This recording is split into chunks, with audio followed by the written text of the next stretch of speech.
Okay, so we're running the stone. River's going to get shut down tomorrow. Just seeing how well it is. So there used to be a ton of vibration on the floor here. This stone isn't balanced yet. So we're just seeing if it's going to grind, because we jacked this whole area up 3 inches. This used to be bellied. So we're just going to run it for a while. I want to see if this drive shaft here, which runs this line shaft, is geared right. You know, because we can mesh stuff in place. The stone's running nice and quiet, no vibration on this floor. So here's our work. This is what we supported. Now what I suspect is there was a wall in line with that beam, the old stone wall, and the new one that was built inside of it offset and didn't support this structure. So there's a whole bunch of half laps. You can see one right there that are unsupported, but the one we have to worry about is this one. Massive. I'll show you that. So basically, our beam that we put in and supports is directly under this. That cement wall is about right here. And so these weren't supported, and the timbers underneath it were not quite reaching that stone wall. So that's the turbine. That's a 6-inch shaft, 5-foot diameter gear. Runs to another gear that goes upstairs. That's the one that goes upstairs. Then this gear, which goes directly to the underside of the stone. You can see it right there. And the wheel upstairs pulls up on that, which can lift the stone, okay? But you could see this is bent. This is all cockeyed.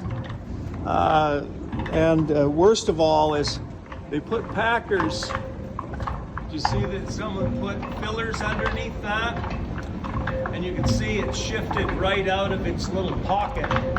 And it's actually falling away. Sorry for that. And this part's starting to rub. I'll show you what else we have to do. Quite a bit, but we're ready to work on this frame. Here you're looking at the cog tooth that goes into that gear there. Except if you look at it carefully, it looks like someone took a router bit. Okay? This is not the proper shape of this tooth. It's actually caused damage. There's actually quite a bit of a sophisticated way to actually know what the shape of the tooth is. And the wooden tooth goes into a cast iron gear. You can sort of see it there. Those aren't the right shape, and they've actually worn out the bull gear.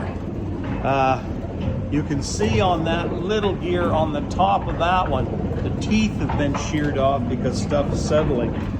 So we're going to redevelop those to the proper development and get this frame straight. I don't know if you can see how tipped out that back one is. See how bad it is? Quite a bit tipped out at the top. Looks like there's also pockets here that lock the timber in to mortises right there, which are non-existent on all of them. So this was rebuilt in the 70s, probably with the best that they could do, so I'm not critical of them. Now here's another great use for the level. We set that up before we put the posts downstairs just to see vibration. And you can see there's a little bit of vibration. This is a 4-ton post. You can see it moves just a little tiny bit. Okay? That was moving like that line. Okay, that's there was no support. So we still have a little bit of framing to take care of. So the other thing we did was I measured at the exterior walls, okay? And from the exterior wall, I was 3 inches short. So you can see here I'm 26 3/4. It was 3 inches lower over here. And so now we're at 28 1/4. So we're, what is that, 26 3/4, that's 1.5 inches. So we've lifted this whole area 1.5 inches, but we have to maintain level. This we can't really, I don't know how much more I can bring it up, but I'm probably pretty happy with that. We'll correct the frame downstairs and see if we can tighten up any more of this vibration by balancing that stone. Thanks for watching. So the museum was built by the same builder that built Sussex Streets for the Prime Minister's residence. And he was the same builder as this building, which is quite interesting in of itself. The actual structure is quite beautiful. The lumber is amazing. There are no scarf joints on any of these timbers, including these 120-foot purlins. The columns here are turned out of, looks like hemlock, and you know, just beautiful after an English sort of factory. You'll notice on this floor too that there is trim and plaster, and for a factory, that was quite remarkable. I'll show you upstairs. So upstairs we can see some lesser ornate columns, but the same purlins. No scarfs, 120 feet long, bolster blocks, okay?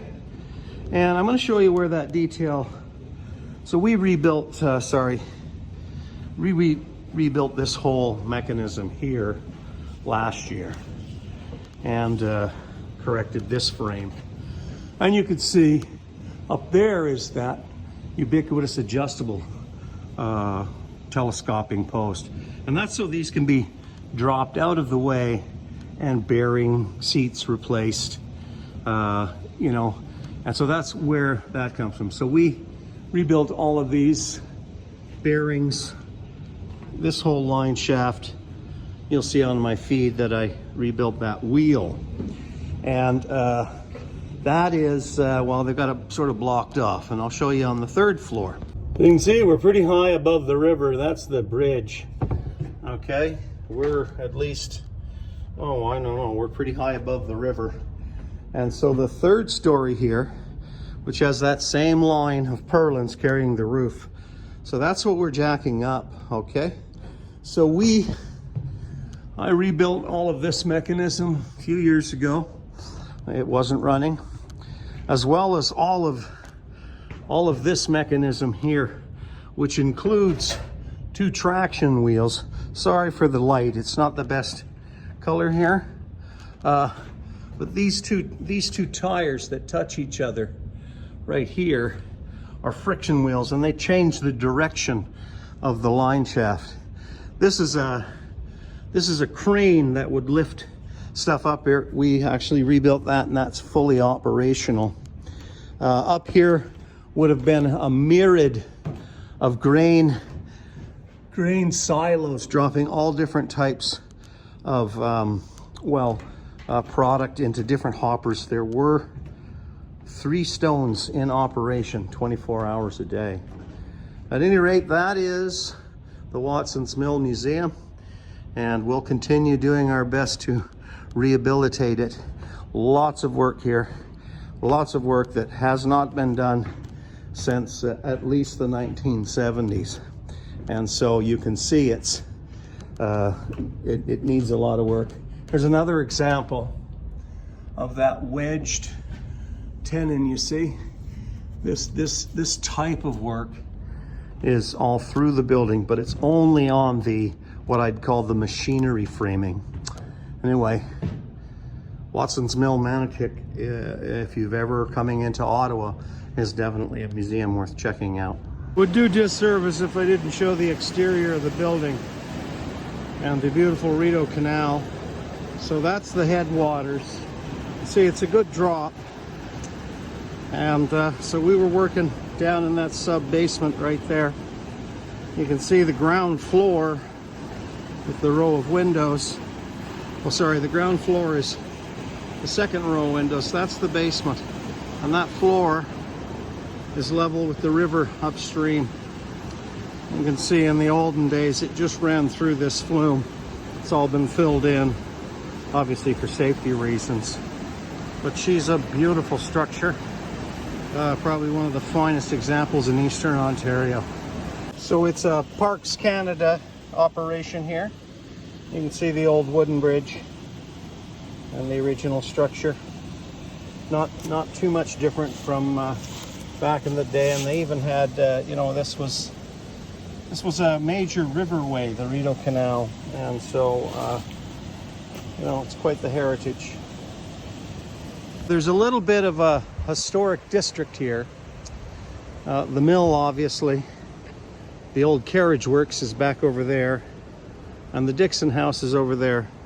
The museum is currently trying to work to make this a heritage designation, which would mean certain parking restrictions and that sort of thing.